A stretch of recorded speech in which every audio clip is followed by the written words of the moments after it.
Imagine a world without law, without rules, without duties. A world in which a police officer is equated with a homeless. In some people's eyes, the perfect place to live. If there wasn't this zombie-like creature making fungus that's been going around the world for 20 years now. In this world, you're Joel, earning his bread with smuggling together with his companion Tess, until one day the leader of the Fireflies, Marlene, asks them to smuggle the 14-year-old Ellie out of the zone. It turns out Ellie has been bitten by an infected, but apparently is immune to the fungus. That's why the Fireflies need her to find a cure for the symptoms of the fungus, which basically turns people into zombies, even though the game likes to call them infected. So yeah, The Last of Us basically is a zombie survival horror game, but also much more, and now I'm going to tell you why. I'm Milo, aka actingLikeGod, and welcome to Why It's Great.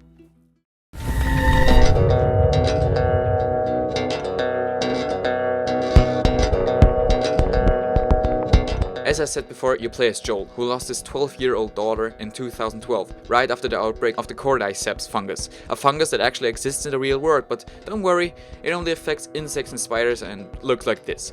In the game, however, it looks like this. After Joel is forced to watch his daughter die, the game jumps 20 years into the future, where Joel lives in the quarantine zone of Boston. He's a smuggler who smuggles high-value objects out of the zone in exchange for ration cards, along with his partner Tess. Business is good, but when they had to experience that their weapons dealer, Robert, sold their guns to the Fireflies, a group of rebels, they hunt him down and kill him. This is when Marlene, the leader of the Fireflies, makes them an offer. They smuggle a 14-year-old girl out of the city to the town hall, and Marlene gets them their weapons back. Easy job, even though Joel doesn't quite appreciate the idea of smuggling a teenager. Things then turn out to be much harder than the smugglers thought. Ellie has been bitten and therefore is infected. Ellie, however, claims that the bite is several weeks old and that she is immune to the fungus. Joel and Tess realize that this is not an everyday job and get Ellie to the town hall as quick as possible. On the way there, Tess gets bitten and is shocked the most when they meet a dead group of Fireflies in the town hall. Joel and Ellie figure they'd have to find the Firefly HQ, however have to leave the infected Tess behind, meaning Joel once again loses someone loved. From this point on, the relationship between Joel and Ellie develops into something very father-daughterish.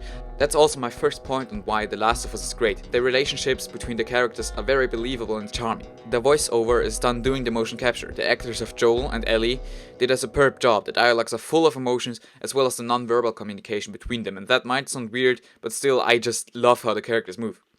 When talking about motion capturing, I also have to talk about the graphics, which quality depends on the version you play, because there's the original game for the PS3 or the remastered version on PS4. I played the remastered version, still I only have footage from the PS3, but I think it doesn't really matter. The graphics look amazing, not because of the resolution, but because of the amazing sense of detail the developers have not put into the game. For the best example, I actually lifted my lazy ass up and recorded some footage of it. Just look at it.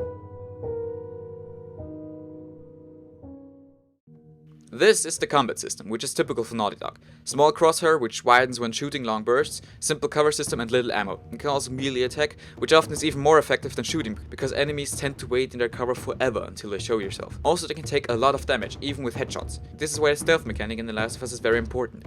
Joel has the ability of super hearing. When using super hearing, Joel focuses on his environment and can detect the movement of enemies in a range of about 10 to 50 meters. Luckily, you can upgrade this ability, more to that soon. When sneaking up on an infected or another enemy, you are given the choice if you want to strangle or shift your enemy with fountain or crafted improvised knives. Both of these techniques are silent. In the world of the post-apocalyptic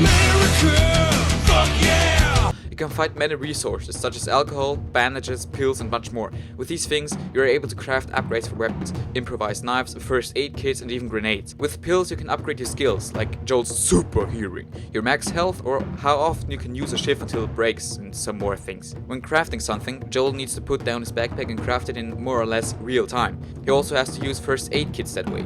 That means no regenerating and no one-click auto heal.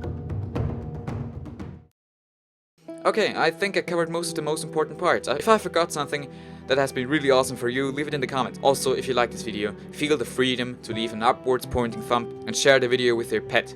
They might like it. What game, film, TV show, musician, artist, or whatever shall be next? Tell me in the comments or on Twitter. Thanks for watching and I hope we'll meet again soon. Goodbye.